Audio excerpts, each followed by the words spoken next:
મહીસાગરના વીરપુરમાં ખાતર અછતની ફરિયાદ। ડેભારી ગામે ખાતર માટે ખેડૂતોની લાઈનો લાગી છે। લાઈનમાં લાગ્યા બાદ પણ ખાતર ન મળતું હોવાની ફરિયાદ। ખાતરનો પૂરતો જથ્થો આપવાની ખેડૂતોએ માંગ કરી। ખાતરની 2 બેગ સાથે એક નેનો યુરિયાની બોટલ આપતો હોવાનો દાવો ખેડૂતોએ કર્યો છે।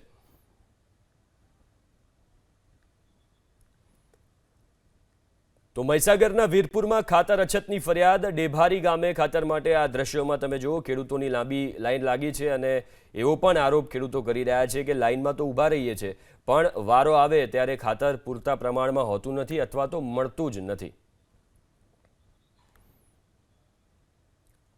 જૂનાગઢના માંગરોળ પંથકમાં ખાતર માટે લાગી લાઈનો। રવિ સિઝનના વાવેતર સમયે જ ખાતરનો કકડાટ। ખેડૂત દીઠ માત્ર 2 બેગ ખાતર જ મળતા હોવાનો આરોપ લગાવ્યો। ખાતર ખરીદ કેન્દ્ર પર માત્ર 1 ગાડી જ ખાતર આવ્યાનો દાવો છે। રવિ પાક માટે જરૂરી ખાતરની અછતથી ખેડૂતોની સમસ્યામાં વધારો થયો છે। વ્યવસ્થા જાળવવા ખાતર ડેપો પર ગોઠવાયો ચુસ્ત બંદોબસ્ત। રવિ સિઝનના વાવેતર સમયે ખાતરની અછત નિવારવા માંગ। ખાતરનો પૂરતો જથ્થો હોવાના દાવા વચ્ચે વરવી વાસ્તવિકતા।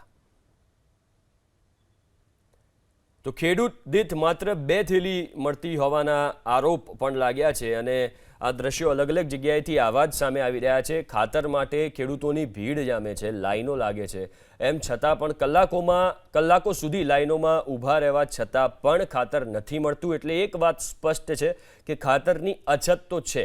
રવિ પાક માટે જરૂરી ખાતરની અછતથી ખેડૂતોની સમસ્યા વધી છે।